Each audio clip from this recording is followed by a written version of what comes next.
Hi friends, I am Tilak. You're watching Tech May Be Unique, and today we're just going to see about a clean Android launcher setup like this. And if you are new to this channel, make sure to click on subscribe button below. We just quickly move on to the video. So download the Spacewalker launcher from the Play Store first. This is a unique space launcher themed.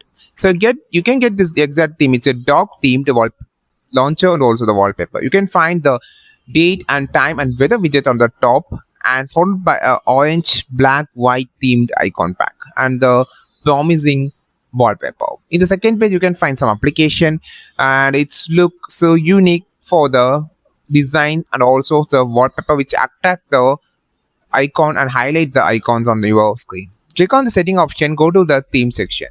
Now just swipe down, you can find this theme on the theme number 8, and you can just click on the apply theme to get this theme on your mobile phone. And you have other more options like change the language or hide an application options. You can just use it on the launcher. It's a unique space launcher, space themed launcher. You can just use this launcher to get your theme setup.